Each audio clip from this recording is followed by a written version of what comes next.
Good afternoon, everybody. Hello.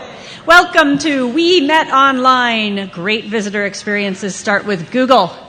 I am Sarah Gibb Millsapugh. I'm on the UUA's outreach team with my colleague Carey McDonald. And I've been doing this work of helping our movement and our congregations better articulate who we are, what we do, and why it matters for the last 3 years of my ministry.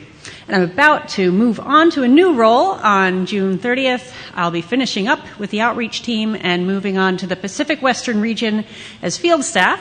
So any of you who live in the West, which is a huge chunk of the country, I'll be working with you. And I'm looking forward to that. Carey, take it away. Wonderful. Thanks, Sarah. Thank you for choosing us as your final workshop slot for General Assembly 2016. We're going to talk today about a lot of ways that you can understand the visitor experience in your congregation better. And we, of course, recognize that that doesn't start the minute you walk in the door, but it starts far before that. And if any of you were any of you at my Outreach 101 workshop yesterday? Okay, good chunk. So I think that you will hear some similar themes to what we talked about then, but we're also going to dive much deeper into some specific tools that you can use to improve the visitor experience in your congregation. So, most of us know our congregations inside and out. We know the committees, we know the course of the year and the celebrations that are special to us. We know the people. We know the history. But how many of us know our congregations from the outside in?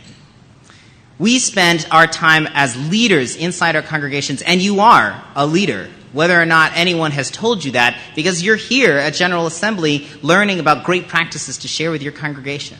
Right, so we are all leaders. We all have something to offer, and we spend a lot of time getting to know the context of our leadership inside our congregations. But the truth is that our congregations, of course, exist in communities and neighborhoods and cities and states and countries, and that all of the important issues and dynamics and the wonderful people and the fabulous opportunities and the draining challenges that are in those communities that our congregations sit in are just as important to understand and to interact with and to factor into your leadership as all of those things that go on inside your congregation.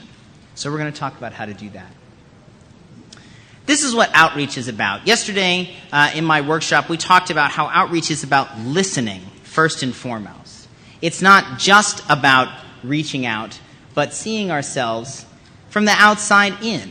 That's what listening is understanding perspectives that are not our own, perspectives of people who are not members, perspectives of people who have something that they might value. We have something to offer them spiritually, ethically, morally. And we need to find ways to help them connect with that based on who they are and what they care about. We talked about specifically a spectrum of relationship, which is to say that for a long time we've thought about membership, right? You report your membership numbers to the UUA every single year. Please tell me you report your membership numbers. Okay, all right. So we think about membership, and that's the number that counts. That's the number that we've said, this is what it means to be a congregation. You have members, and those who are members are Unitarian Universalists, and those who have not signed the book and turned in their annual pledge form, we don't really keep track of you that much. Right? But the reality is that I don't know anyone for whom signing the membership book was the end of their experience with Unitarian Universalism. In fact, there is a whole range of ways in which people right now do, in fact, get connected to your congregation, right? And that starts not the moment that they walk in the door, but it starts on the left of this spectrum of faithful relationship here when they find out about Unitarian Universalism. Some of us grew up Unitarian Universalists, but most of us did not. Who did not grow up Unitarian Universalist, right? Look around. Right? So it was the same percentage in the room yesterday, and it's the same percentage in every room of Unitarian Universalists just about that I talked to, because we're a faith of spiritual incomers, right? So that means that for most of us, we went through learning about Unitarian Universalism, right? Something piqued our interest. Then we explored a little bit. Maybe we went to an event at a church. Maybe we got really inspired by some public witness that a congregation had done. And we had to go through that before wanting to make the commitment of membership, which is maybe in the middle. And then, once we joined, we tried to find ways to be more engaged. Maybe we joined a small group ministry or taught RE. And many of us have then become fully integrated leaders in our congregation. And so, when we think about the spectrum of faithful relationship and all the realities of how people today interact with our congregations, we know it's important to pay attention to each piece of that spectrum. And when we talk about outreach, we're specifically talking about the left side here, how we get those folks how we build relationships with those folks who maybe know us a little bit or have heard about us, how we get them more interested in what we have to offer, how we offer things that are valuable to them. So that's what we mean when we talk about outreach, is how to build those first stage relationships with people. And that's what we're going to talk about today. So we also said yesterday that when you want to build relationships with people, because this is a relational faith, that you cannot build relationships in general. You must build relationships in specific. You have to build specific relationships with specific groups of people. And sometimes we talk about those as audiences, people who are not members, right? Folks that you're interacting with. And so we're going to ask these questions today. How do you understand the people you want to build relationships with? How do you understand what their experience is, what your church looks like from the outside in, what their goals and challenges are, and what you might be able to do that can speak to that? We all believe that we come from congregations that save lives, that transform our communities. That's why we stick around. And so how can we help understand how others feel about our congregation so that we can open up that possibility for transformation with them? How do you define the group of folks that you're working with, right? I know we like to be as broad in our acceptance as we possibly can, but the truth is, we're not for everybody, right? We're not for everybody. We're not for people who are homophobic and transphobic and racist, explicitly racist, and who want to tear down the values that we invest in and that we commit to. We're for people who care about the same values as we are. Now, we are definitely about reaching people for whom those values feel different and look different. Yes? Yes? But we need to understand who it is that we feel can benefit from what we have to offer in our community, and then we can understand how to speak in the language that they will understand. How do you earn the attention of the people that you are trying to reach? We don't deserve it automatically just by being awesome UUs, as sad as that is. I know. Right? How do you earn the attention of people who you feel you have something to offer? And then how do you build that relationship to keep their attention over time and make them want to be involved in your congregation? This is not about marketing. This is not about coercion. This is about building relationship and listening and offering and inviting and finding beautiful ways to connect with folks who can benefit from our saving message of compassion and justice. Sarah? And some amazing and powerful tools come to us from the field of user experience. How many of you have heard of user experience or UX? It's this field that comes from web development, product development. Companies are using this to try to figure out what it feels like to engage with their work. It gets us into some of the deeper psychological motivations that people have when they are engaging with us. And, for our purposes, we can think of our users as people along that spectrum of engagement that Carey described. But when we're talking outreach, we're talking about the user experience of those who are toward the beginning, the people that we are seeking to establish some kind of a relationship with. The field of user experience involves doing research and developing ideas and measurement. And the tool that we're going to delve into more with this are personas. But first, let's talk a little bit about what is an experience. So, how do we experience the world? We experience the world by seeing and touching and tasting and smelling and taking in everything from our senses, all of our input. And it comes up into our brains through our nerves, through our organs, and it tells us information. It's like it's a combination of everything that's going into our brains with everything that's already in our brains that turns into an experience. And a big part of our experience is our emotional response. Now, this is a different way of thinking about how to introduce our faith. I grew up Unitarian Universalist in a very humanist congregation that was about, maybe if we could just convince everyone logically, how do we join? How will we? They'll see the light of Unitarian Universalism through logical reasoning. But here we look more into the emotions. Like, what are the emotions that make someone want to affiliate with us, to identify with us? What are the emotions that draw people into our community or not have them be drawn in, even if they share our values? Emotions come in many different forms and colors and flavors. This is Plutchik's Wheel of Emotions here, which describes many of the kinds of emotions that we can have. We can have a feeling of amazement, feelings of trust, interest, acceptance, serenity, joy, the kinds of feelings that we want to evoke. And we might not even realize it, but perhaps we are evoking frustration, anger, feelings of not belonging by the things that we're doing. Last year I wrote a blog about some of this at the congregation that I served until a few years ago. We recognized by doing some membership work that before people even got in the door on Sunday morning and heard our intro saying, everyone is welcome here, no matter where you come from, etc., you are welcome, we are so happy to have you here. They had to go through this experience of parking in the parking lot and not having any idea which door to go through. And then having to rattle a couple of doors and try to figure out if they're locked or unlocked, and then go through this funky door that actually looked like it was the entrance to the trash shed, but it was actually the back entrance to the church, old buildings.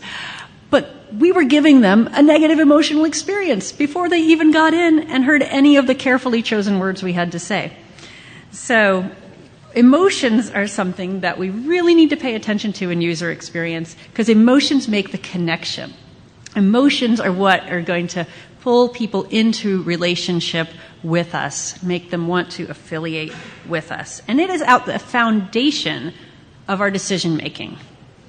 We're not going to be filling out a form about whether we agree with all 7 of the principles. We are going to be joining and getting closer and closer to a community because we feel those positive emotions, because those emotions make our communities sticky. Now, Carey has a few examples of some of the graphic ways that we can engage or not engage emotions. We're going to talk a lot about online media in this workshop, and so I want to give you some examples so you see what we mean about emotion. And just to give you a very unemotional take on emotion, there's a lot of research that shows that what people are searching for in religious communities, why they show up, why they look into your congregation to begin with, is really about spiritual emotional longing. And the reason that they stay connected may be because they agree and because they find friends and community, but a lot of it is far less rational than we might think, and a lot of it may be far less conscious than we understand. And so the emotional connection is really where we're working. That's what we got to work with in terms of trying to reach new folks with what we have to offer. So I picked 2 shareable images, right? You've probably seen these kinds of things floating around. You take a quote, you put it on a picture, and we hope that thousands of people see them on Facebook. There's nothing wrong with these images, right? And in fact, they both depict our beautiful second principle, the importance of justice, equity, and compassion in human relations. But I'll tell you that I look at a lot of church Facebook pages, and a lot of them share things like this, and almost none of them have any interaction with images like this. Because there's very little emotional connection that is going into these images. There's not a lot of context. They're not related to anything going on in someone's lives. The language is very meaningful to us, but probably a little unexpected or oddly specific if you don't know about the UU7 principles. And so compare this kind of shareable image. Take a quote, put it on a picture, beautiful sunset, maybe a candle. Batteries are dying in the clicker. This happened last workshop with this image. This image was shared in August of 2014 by the UUA's Facebook page. It's a quote from our president, Peter Morales. It's a little long of a quote, but it's a beautiful quote. And he says, "Ferguson is not about Ferguson. It is about the systematic dehumanizing of people all over America. As Unitarian Universalists, we have faith that it need not be this way. We can create a world that is accepting, fair, loving, and diverse. In the short term, let us stand on the side of love with those seeking healing and some measure of justice. In the long term, let us rededicate ourselves to the work of building a world where events like those in Ferguson are unthinkable." This image just grabs you right off the bat. This is from a group called the Overpass Light Brigade that does stuff like this all over the country.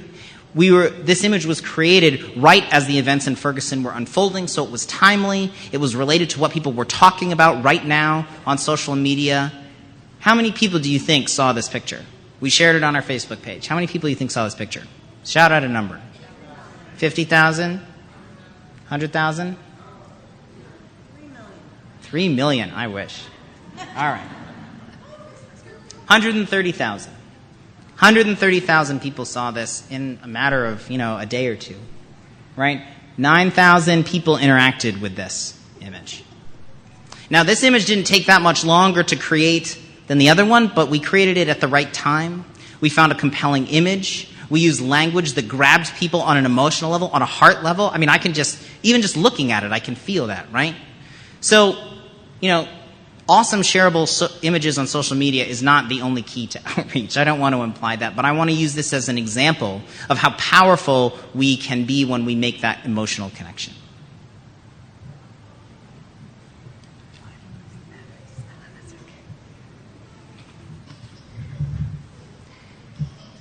So with personas, as I mentioned, they are a tool that we can use to make that emotional connection in a more specific way. Because sometimes we have national events, like the events in Ferguson that image was made for, that are affecting people nationally, and people of a variety of backgrounds, a variety of standpoints in life are going to resonate with it and identify with it. But we can get very specific, and in the outreach team, we advise congregations to get specific about who you want to attract. And we're going to share with you some personas that we developed for reaching out to young activists, LGBTQ families, and interfaith families. And these personas are being used by some of our congregations who are testing out ways of promoting themselves to specific audiences. Because the personas, they are fictional characters. They're actual people that you invent, but they're based on demographic data. They're based on the audiences of the people that you are trying to form a relationship with. And they're a powerful user experience tool for connecting with the emotions and the needs that the people already have, people in your community, for us on the inside developing empathy with those who are not yet with us. Also, they're a tool for evaluation, and we're going to see a lot of that here in this workshop with the examples that I'll share with you.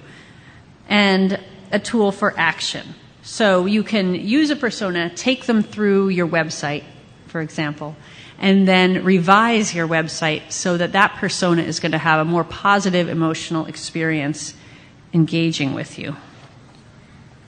So we will introduce you to our 3 personas, and we will follow their journeys as they interact with the UU Church of Berkeley in Kensington, California, our wonderful guinea pig congregation.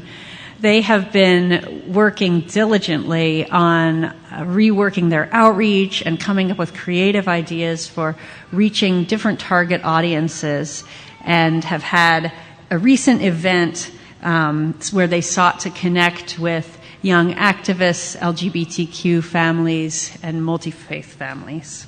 So they did give us permission to use this. They did give us permission. Yes, thanks for clarifying that.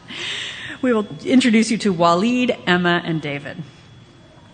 So meet Waleed, and I'll show you. With these personas, you'll see there's different aspects that you sketch out with the personas, and we have worksheets you can use to develop these for yourself as well. Waleed is a gay man. He was raised Muslim. He's married to a man who's a former Catholic, and they have adopted multiracial children. He's also a working professional. And in his life, Carey, could you do the next slide? He has some major goals and challenges, and two of them are that he really wants his kids to be loved and accepted for who they are, and that they have a lot of things in their lives that could lead them to grow up feeling marginal or being oppressed, and he wants them to have a place of love and acceptance. And he very much wants to feel less stressed and less isolated. He has values and fears that he carries with him. He highly values the worth of all people, and he feels this was core to the family values he grew up with and core to the family values he practices today. He believes in paying it forward and being generous for all the ways that people have helped him. He wants to give back and give forward. He also does want to be affirmed in his full self, which doesn't happen in that many communities for him. He's living with fear of the anti-Muslim, anti-gay, anti-black backlash and actions that are going on in this country. And he has more fears for safety than he's had in a long time. Now, Waleed is not necessarily looking for a congregation. People are not out there church shopping or religion shopping in the way that they used to be. More and more people are comfortable just being nuns, N-O-N-E-S, not identifying with a religion in particular. And Waleed and his family are kind of nuns at this point. And he doesn't really know what he would do in a, quote, church. Like, it's kind of cross-cultural for him. He grew up going to the mosque periodically, but this whole church notion, that's a different culture for him. And also Sunday mornings is family waffle time, and it's like the only time in the week that they don't have to get up and go, and they can spend some time together. So he's not looking for a church, but he knows he wants to make a difference. He knows he wants to connect. He knows he wants to find a place where his family can feel accepted and loved, where he can feel safe and affirmed, and where they can grow together. So he's on Facebook one day, and he sees this on his wall. It says, "Express your values through art and marching. Join together for an all-ages Rainbow Black Lives Matter sign-making party on June 12th. Then gather again on June 26th to carry our signs through the San Francisco at this year's San Francisco Pride Parade with Black Lives Matter as its theme. Sponsored by the UU Church of Berkeley." Wow. He's like, he thinks, wow, they're having a sign-making party. Hey, all ages. You know, I have some friends who are Unitarian Universalists. They really like it. I'm going to check this out. So he clicks on the event. But why does he click? Not because he's looking for the UU thing. It says something about him and his needs. A multiracial LGBTQ family. He wants family activities for justice. He's not looking for church right now. So then he goes and explores the event, and he says, this looks neat, but gosh, 0 interested, 0 going, 0 invited.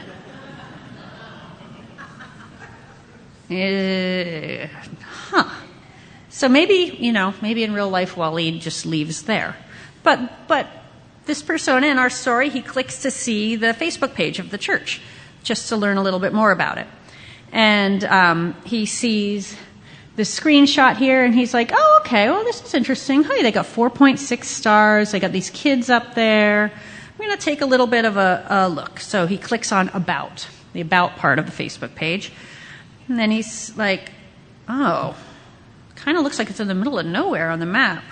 But I guess that's actually not that far from us. Then it says on the side, it says, ask for UUCB's price range. And he's like, price range? That's weird. He's kind of puzzled. But he thinks maybe that's just a blip. And he's like, okay, well, how churchy is this church? I want to know how churchy this church is. So he clicks on the website link. And up comes this picture. Churchy? Well, yes, he thinks it looks kind of churchy. He wonders, okay, gosh, am I going to fit in? Will I connect? Is this Christian? My friend says it's not Christian. Oh, look, and then he sees down in the corner, it's the pride sign. That would be really great for my family. So he clicks on that. And here's the event webpage, and it says it's from 9:30 a.m. to 1:30 p.m. in the social hall. And he's like, wait a minute, when? That's kind of a long event. It's during and then he reads on and he says, it's during the minister's thank you party. Wait, okay, and I have to email a member of the church to sign up. So how's he feeling? He's kind of like, I'm a little concerned here. He feels some anxiety, some fear, and he concludes, okay, this isn't for me. This is an event for church people. I'm not going to go. But we talked to the church in Berkeley, and that actually, it was a mistake, the 9:30 to 1:30 thing, because that was the time the social hall was reserved, not the time the actual event was. So, that's how churches work. So they changed that. But they also created an Eventbrite invitation. And so click on that. So let's pretend he encounters the Eventbrite invitation instead of the thing where he has to email a member of the church. And it says very clearly that the church is getting together. It has the time. It says it's all ages. He can click and add it to the calendar. It's free. He can register without having to contact a stranger. Perfect. He feels feeling of interest in the congregation and satisfaction. He's really interested in this event. This is a great thing for him to check it out. So he closes his site. He feels open-minded about the congregation and very curious about what this event is going to be like.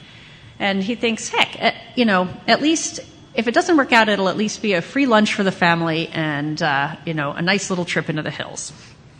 But hey, it could be fun.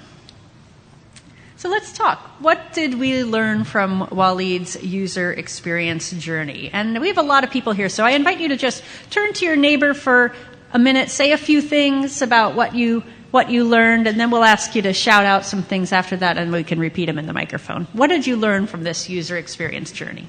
Or maybe you're done. Okay. That was exactly what happened. What are... We'll just take maybe 10 shout-outs. What did you learn? Yes? I have a question. How do you think Waleed came across the image in the first place? Oh, okay. How he came across... That's right. I didn't mention that. They paid to promote this on Facebook. So it showed up on the walls on the Facebook home pages of people who had checked off being interested in LGBTQ stuff, Black Lives Matter stuff in their area. Gotcha. Yeah. And I have one more question. I couldn't tell on the image that we came back to. Did that give information that this was also a party for the senior minister? Oh, the image we came back to, no, it didn't give information that it was also a party for the outgoing senior minister. Okay, so what did we learn? Some things. Shout them out. I was going to say, I think you have to look at people probably have a lot of obstacles to overcome. People have, if they have a lot of obstacles to overcome. Just in general, maybe to go someplace new. Yeah, to go someplace new. Even what seems like minor things in their way can kind of add up and create a bad experience. Minor things can add up to not going. Yes? Simple is better. Simple is better. Yes. Just say too much information is dangerous. Too much information is dangerous. Yes. The picture of the church was more of a hindrance than the picture of the children. The picture of the church was more of a hindrance than the picture of the children. Yes, in that case. Yes. The original link that he went to that's in 000 should have just been Eventbrite from the very beginning. Yes.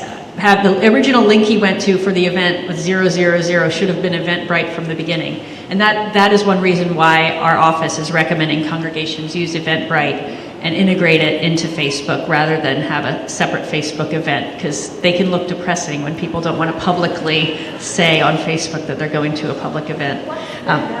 Eventbrite is a service where you can buy tickets. Eventbrite, for free events that nonprofits are running, it doesn't cost any money. There's a small fee for events that cost money, but it's a full service that can plug in things. Do you want to add something to that? I just wanted to say there's an email sign-up sheet coming around, and so if you do add your email, we'll send you the slides, which will also include links to some of the things that we're talking about today.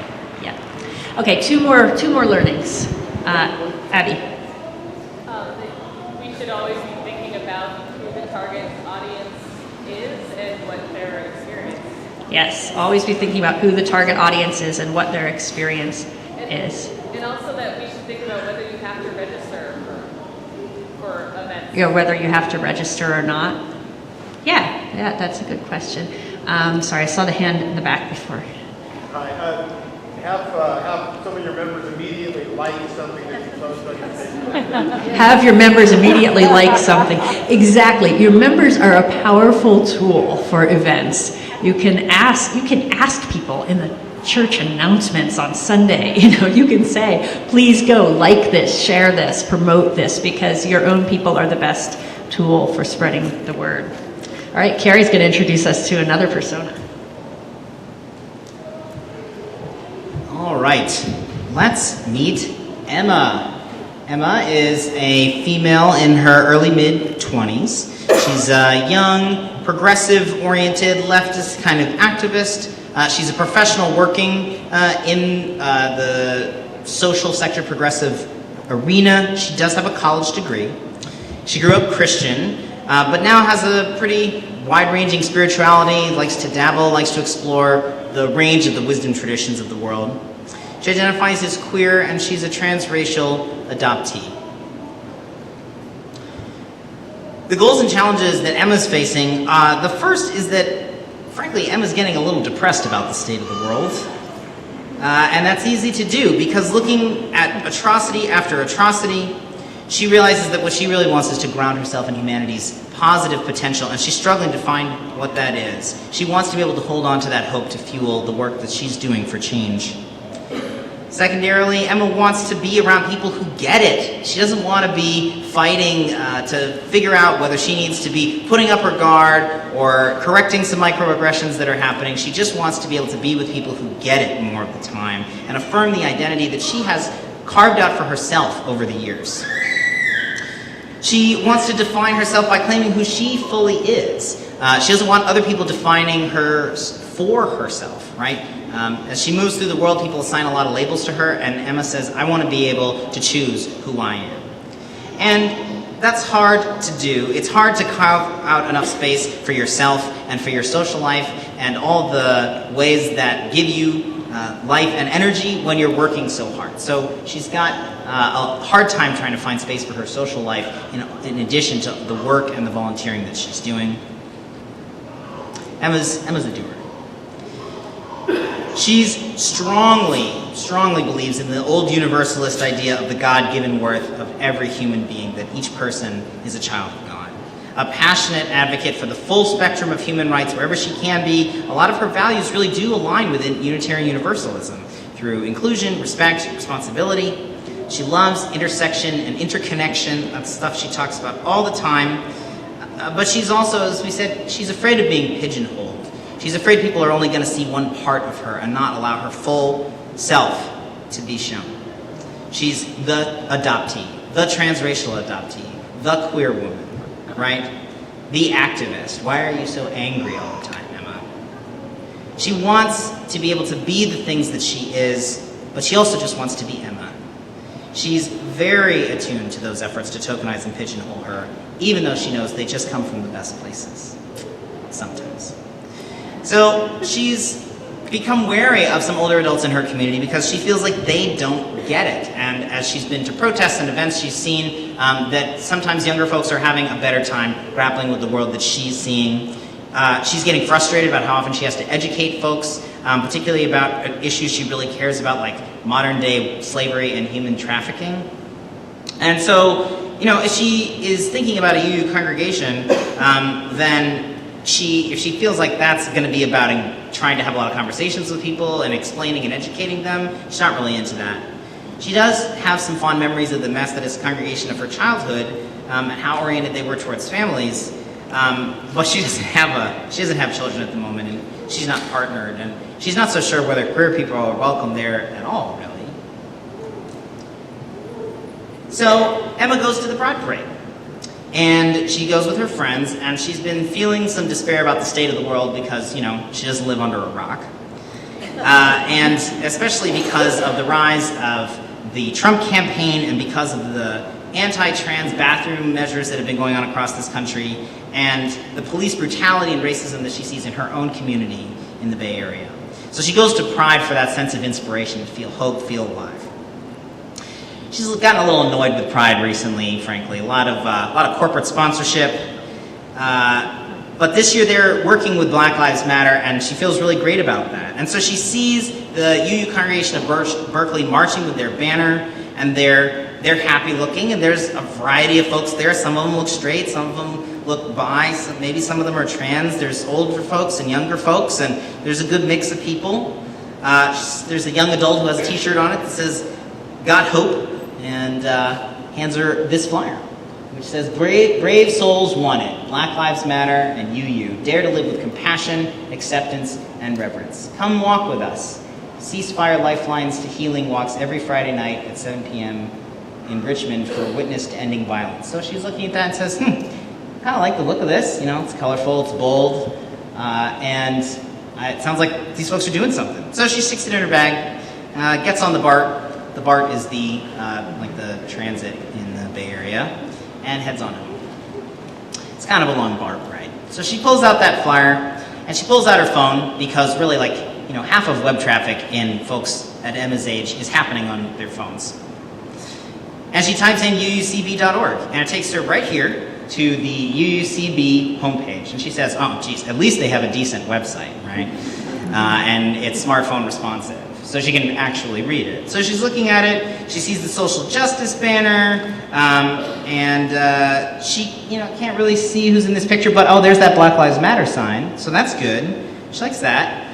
They've got these social media channels up top: Facebook, Twitter, YouTube, Pinterest, Instagram, Google+. All right, maybe they're with it a little bit. She scrolls down a little bit and sees next service, a shared ministry.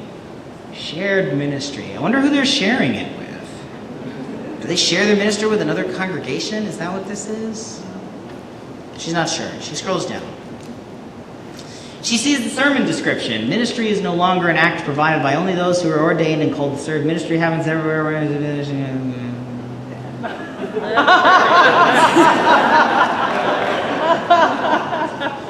Too long, didn't read. And frankly looks like something that's not really for a newcomer. It sounds like it's more for the folks who are already there. She's kind of catching some of these kids' faces at the bottom, and that's nice. It kind of reminds her of the church that she knew growing up, but it doesn't really seem like this is really very well visitor oriented. She's not really sure that she's going to be able to find people she could connect with here. So she's looks at the looking for community for your family. That's what this picture is here, right? And then she realizes, yeah, I don't have a family at the moment, so that's not really that helpful for me. What about that stuff I saw at the parade? That seemed pretty cool. I don't see any of that here. She scrolls back up and taps this first-time visitor button that's right there. Just to, it's a really long BART ride. Okay, so she's going to read a little bit more. She taps first-time visitor. She reads, "We need not think alike to love alike. Most of the members of UUCB were not born UU. Ours is a chosen faith. We come from many other faith traditions and from no religion at all. We come of searching answers to the question."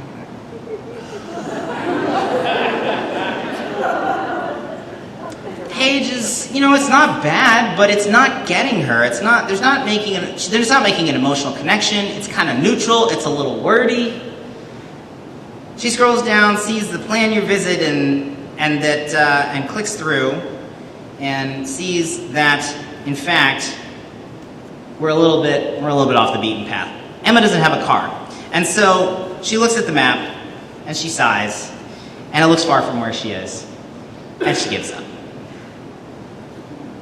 She's losing her motivation to continue to explore her relationship with UUCB. And that's Emma's journey. That's Emma's journey. Get comfortable with the fact that not everybody who you come into contact with is going to like you. That's okay. That's why we have to come into contact with more people. So let's talk a little bit about what we could have done to improve Emma's experience. So again, turn to someone near you, maybe someone different this time, and spend a couple minutes. What could we have done to improve Emma's experience with the UU Church of Berkeley, either online and or in person?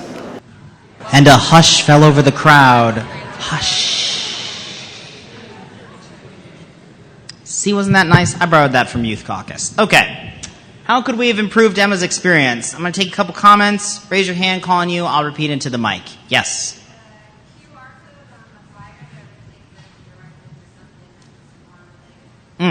So a QR code on the flyer might have taken Emma to something that was more targeted for her. I would say yes, although you could achieve the same thing with a targeted URL, like if it was uucb.org/march, if they're talking about the march. Right, so so think about where you're sending people and what that experience is going to be. Yes, very good. Yes? Brevity. Get to the point. Do you know how long you have to make an impression on someone when they land on your webpage? It's 7 seconds. 7 seconds. We are not a 7-second people. Not yet. I love that. That's right. Okay, right here. Yes. Okay, so some kind of hook to pique her curiosity about the place. That would be good, to want to learn more. Yes.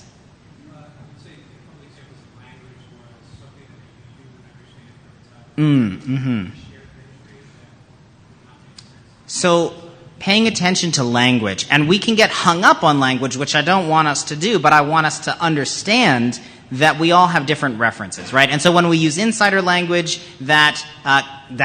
people know what that is, right? They see it, they get it, and they know that feels exclusionary to them, right? Paying attention to language, yes, absolutely.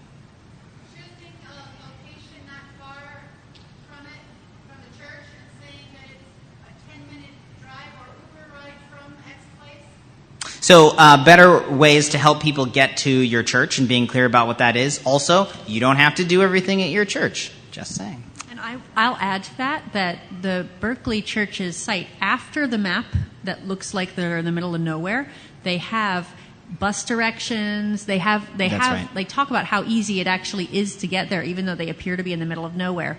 But Emma didn't make it past the map that looked like the middle of nowhere. That's right. So it's something to think about how you order. The order that you present things to people in if you are remote. That's an excellent point. Yes, Abby. The pictures are like for her generation.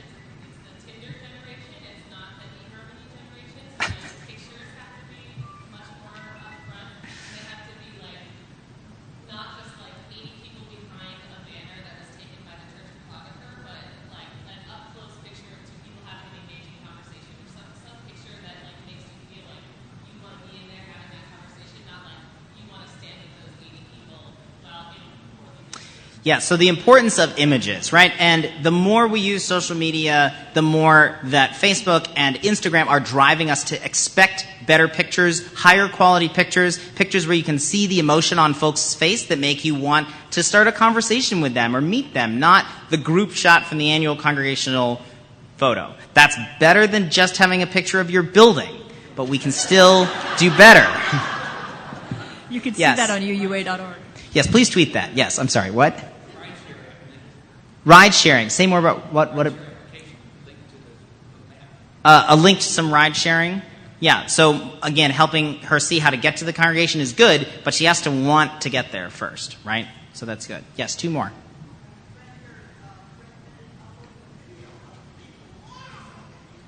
Okay, so uploading a video.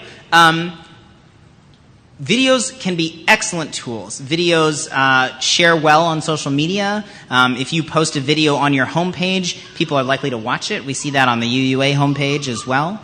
And when you think about making video, make sure it doesn't have to be amazing, fantastic, expensive production quality, right? But it can't be terrible.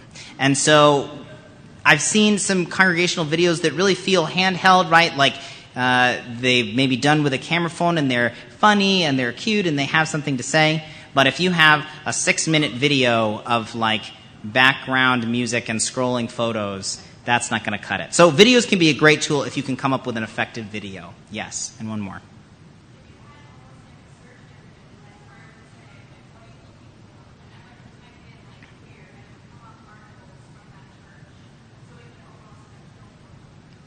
So the suggestion was have a search engine in which Emma could type in what she's looking for and come up with that. So I think there's some pieces of that are really smart. One is that make sure that you have things on your website that people can get access to that talk about you being a welcoming congregation. It's even better if you can talk about something you did because you were a welcoming congregation, not just that you say you're a welcoming congregation. Just a note about good web design is that people are more likely to browse by topic than they are to search. And if you include all of the good information under the first-time visitors tab, a lot of people don't click on that. They instead just go straight to the justice tab or the religious education tab. So make sure that all of your website, at least at the top line pages, they're going to make sense to someone who is not a member of your church. Did you have something over there, sir? I know you referred to it earlier, but it's worth saying it again. Permissions for pictures or videos online. Yes. So it's important to have permission to use the photos and video online that you have. Yes. And the UUA actually has a sample permission form that you can use, and we'll include a link to that when we send out the slides. Sure. So coming up with decent photos takes some work. And we recommend that you try to be clear about what events there's going to be a photographer at. So plan ahead. Make sure someone has a decent camera who's going to be there and take some good pictures. But you can also use photos that you can find online. Sometimes those are called stock photos. There's also a large number of photos that are what they call Creative Commons that you can find. So those can be great, and be careful that you don't use photos that don't really represent your congregation, if that makes sense, right? So you don't want to set up a weird expectation based on the photos that you're there. So they need to feel authentic. But we can include some links to some good photo search sites as well. We're going to have some time for questions and discussion at the end because I know a lot of things are coming up for us. But first, let me introduce you to our third persona. This is David. And these photos are lovely Creative Commons photos from Facebook of some actual guy named David. David is at the cusp of his 40s and 50s. He's a white male, straight, he's a dad, married, a working professional, and he's in a multi-faith family. He's half Jewish, half Catholic.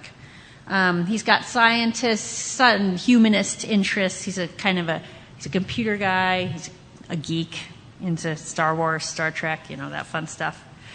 And some of David's goals and challenges are raising responsible and happy kids. He's got 3 kids between the ages of 8 and 13. And he's actually looking for some kind of spiritual and social engagement for the whole family. They are new in the area. They'd been involved in a synagogue before, and a synagogue that was accepting of, his half-Jewishness, which didn't quite fit with some Jewish definitions of who fits and who doesn't.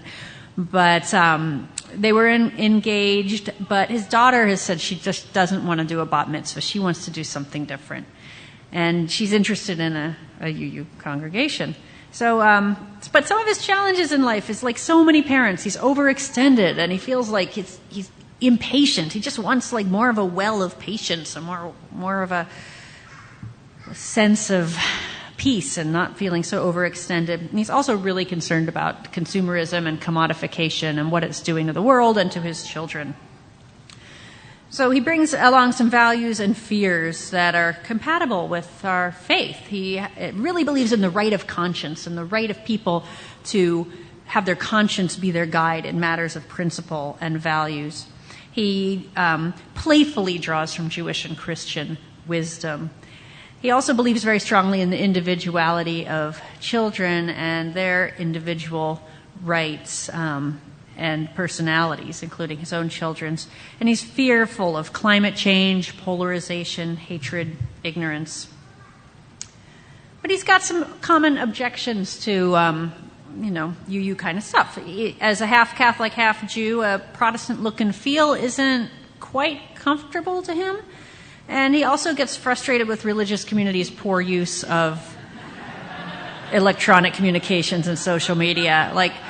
He's been doing websites in HTML since 1993, and if he goes to a website that looks like it's 1997, he's not going to check it out.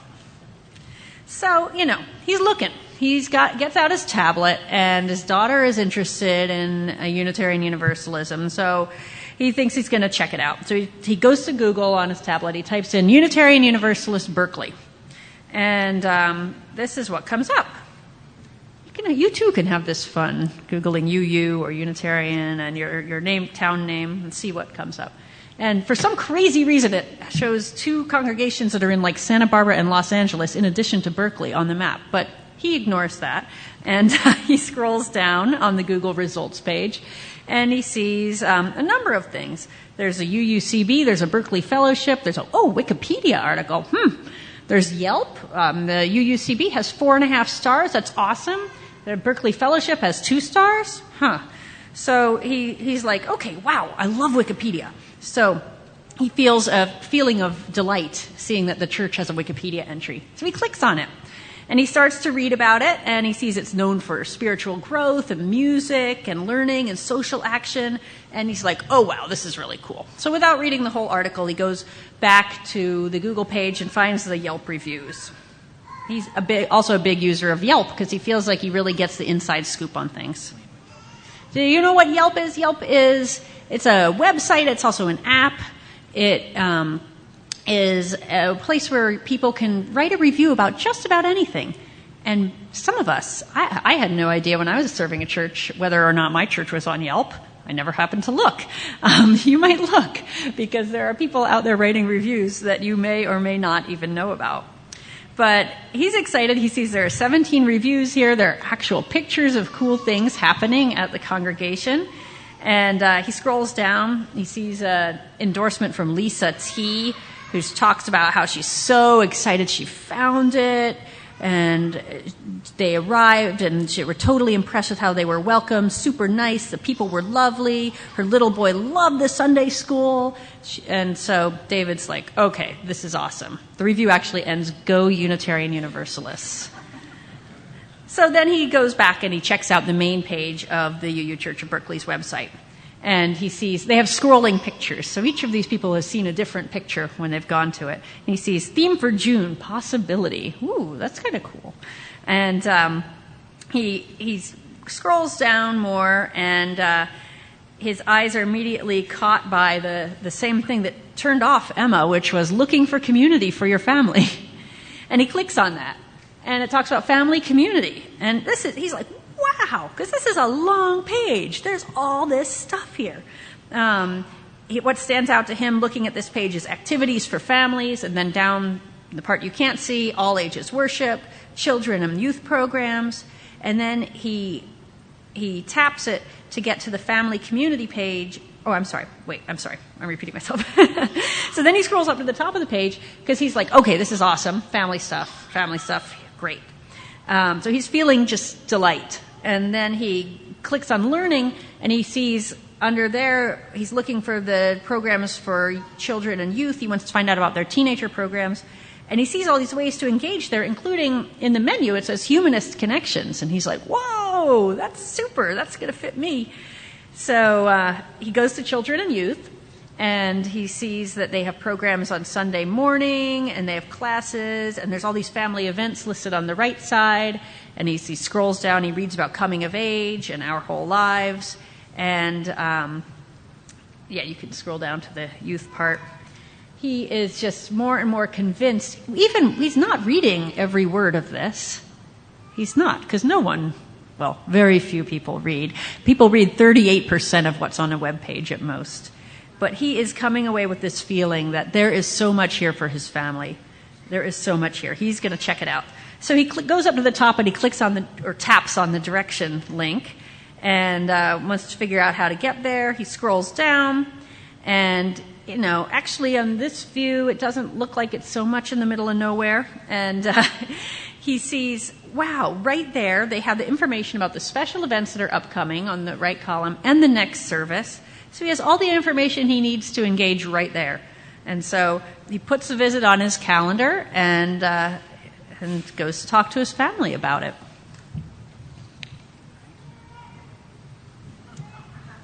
David decides to visit. Let's get UU Church of Berkeley a round of applause for getting a visitor in the house. And we've succeeded with David. So we want to talk now a little bit about what David's in-person visit might be like. And we want to pay the same level of attention to David's experience visiting as we have to his experience online. Keeping in mind that each of those online experiences that we spent a couple minutes talking through could have happened in about 45 seconds, right? So again, right, those emotional connections are so important and they happen really fast, and we want to do the best we can to anticipate where we can make those connections and avoid things that are going to be really problematic for people and create obstacles. So we're talking about a couple of the things that you need to pay attention to in your congregation for folks who have made up their minds that they're going to come check you out, right? Very few people roll up off the street.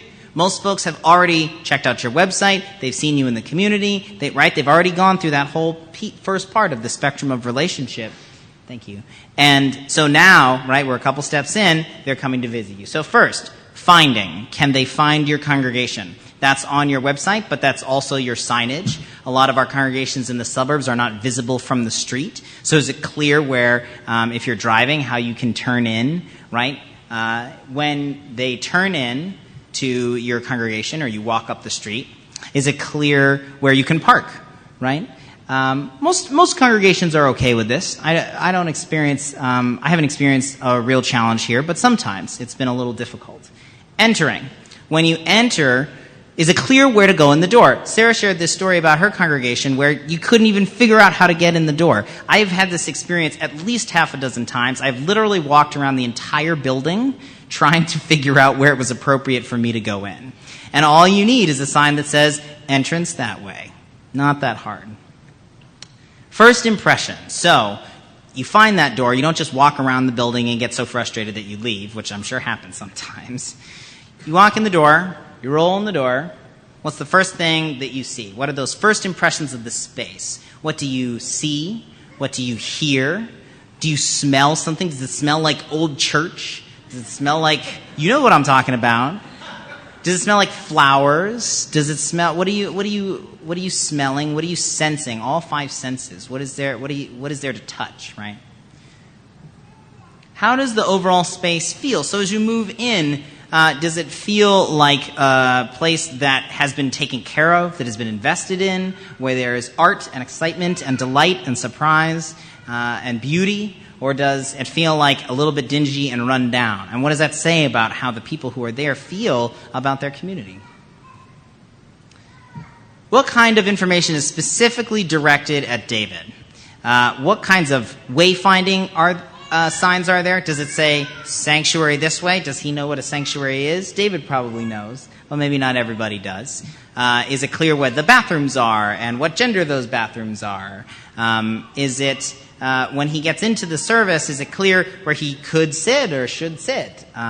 So there's a lot, we do, most of the congregations that I have attended Sunday services for have some kind of welcoming script for visitors, and so that also factors into, it's usually at the beginning, welcome to our congregation. Maybe we say we're an LGBTQ welcoming congregation.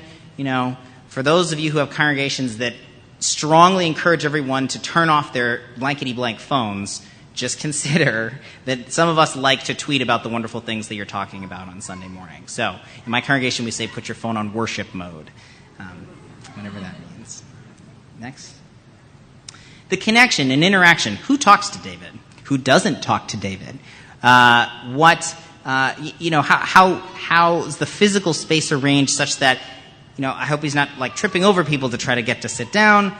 What about his kids? Is it clear where they go? Are they expected to be there for the whole service? Do they go down to the RE wing? What's an RE wing? Next one.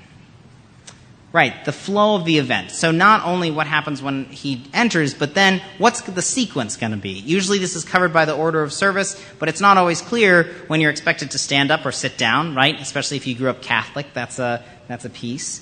And so what's going to be, what comes next, how long? Some people cover some of this on their website, and I think that's helpful to establish good expectations about what you can expect on a Sunday morning. And finally, of course, what's the content of an event? And I've been talking like this is a Sunday morning service, but this could be any event that your congregation hosts, and it doesn't have to be at your building. All of these things are important to consider. And so the major factors, what's the sermon that week, right? If you have a stewardship Sunday in which you're encouraging people to up their pledges to the church, maybe that's not the best Sunday to invite visitors, right? So if you're going to be explicitly trying to push visitors to come to a Sunday service, make sure it's one that they're really going to appreciate. So we'd love for you to talk to the folks around you and ask one another, what's one thing that your congregation does well in the list, and I'll put the list back up, of experiences for visitors, and what's one thing that you could work on, right? What's one thing your congregation does well, what's one thing you could work on? Take a few minutes. Okay, and a hush fell over the crowd. Hush. What do you do well? What do you do well? Raise a hand. What do you do well? Greeting. Excellent. Yes. Designated greeters. That's good. What else?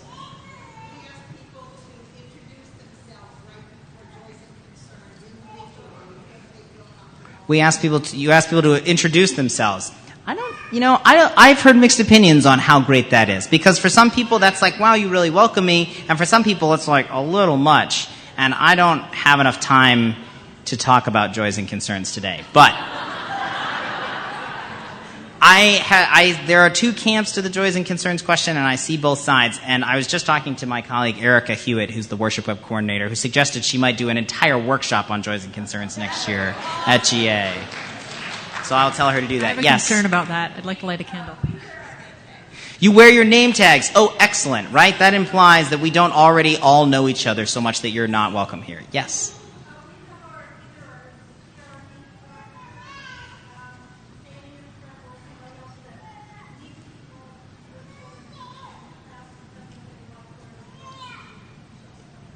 Okay, so you've got someone meeting folks with children to clarify what's going on with RE. Yeah, that can be helpful. Yes, Dad. Recently, maybe 10 years or so, you couldn't find a church. It was down a residential street, so we built a big sign in the parking lot of the Panera's back of the church, so when you drive past it, you can see it. Otherwise, you couldn't find it. So a great big beautiful sign at the First UU Church in Columbus, Ohio. Do not underestimate the importance of a big, easy to read sign. Yes. We have a TV screen that's in the front hall right by the door, and it runs a PowerPoint deck that gets updated like every month with service topics and special events and pictures. Oh, that's nice. So you've got a screen that runs a slide talking about upcoming events and what's going on in the church. That's really helpful. That's great. I like that. Yes.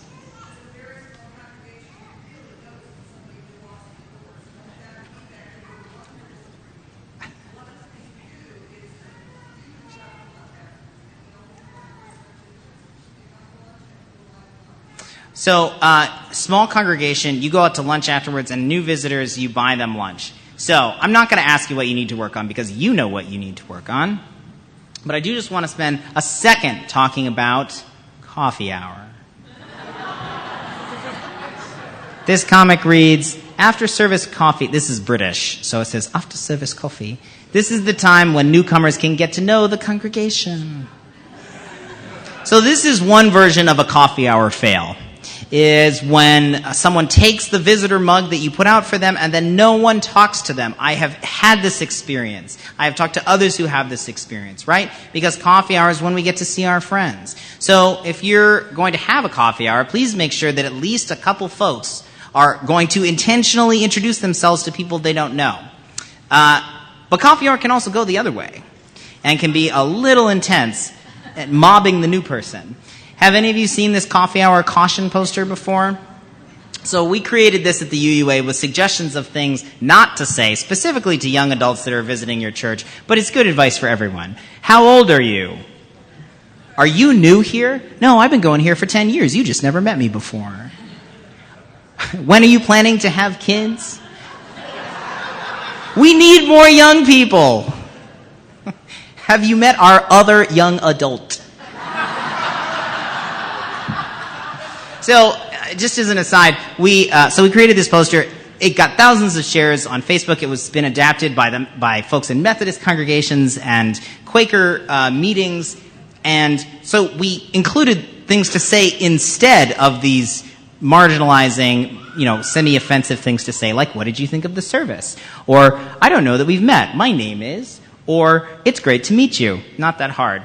But I know a young adult who went to a congregation that she'd not attended before and talked to someone at coffee hour who gave her, in sequence, each of these 6 suggested terms. Which is to say that they are suggestions, but you can be yourself, right? And sometimes we just get a little hung up on the rules of coffee hour. And it's just better to be friendly and be open and try to check your assumptions and go from there. We don't need to mob people. We don't need to ignore people. We're just trying to be, friendly. So that's my message about coffee hour. I want you to remember, taking away from this, that the overall experience is more important than the details. The emotions are more important than the text and the language, right? The impact is more important than the intent. So the details we've been talking about here, again, are not to be taken and used in sequence exactly the way that we talked about them, but we're to demonstrate the intention and the care that you want to take with how new people experience your congregation. The details serve to create an overall emotional connection, but they are not that emotional connection all by themselves. We have a couple of great tools that you're going to want to avail yourself of, including the website template, which is the same template that the UU Church of Berkeley used, and so that's available to you. We also have some guidelines on visual design and colors and language and use of logos. Those are our branding guidelines. We have email templates and suggestions about how to organize your email communications. We have great pamphlets to hand out, and we've been working on, as Sarah said, a promotional toolkit for how to use social media and other ways to promote your congregation in the community. And the promotional toolkit includes tools for developing personas as well as That's detailed right. sample Thank you for noting personas that you can use. So that's all available at uua.org/outreach, or if you give us your email on the sign-up sheet, we'll make sure to include that. So many questions. Carey could go search for the sign-up sheet while I summarize where we have been Actually, today. can you just raise your hand if you have the sign-up sheet near you? One here, and go ahead, 2. We'll make sure you can sign up here at the table also. You can start a new one. Any way you want to give us your email address is okay. So, if there's one big thing we want you to remember about today, about our discussions today, it's about learning how to see yourselves like someone who's looking from the outside in, how to see your congregation with the eyes of someone looking from the outside in, and not just with your own eyes looking from the inside out. And user experience is a tool that can help you get there, and can help you build empathy and evaluate the emotional experiences that people may be having with your congregation. And we want you to remember, too, that it's emotions that form those connections. And that by paying attention to this user journey, the experiences that they have, and that visitor experience, and using some of the outreach tools that we have, you can really transform the way that people are able to build those relationships with you and become connected with your congregation all along the spectrum of faithful engagement. This is all about building a relationship, and a relationship with amazing, unique people with gifts and hopes and fears of their own, people who have not yet made a connection with our life-giving faith, but people for whom that connection can be so life-giving. That is what we are here for, and that is what we are so grateful that you have come to talk about with us and learn with us so that we can change lives. Thank you.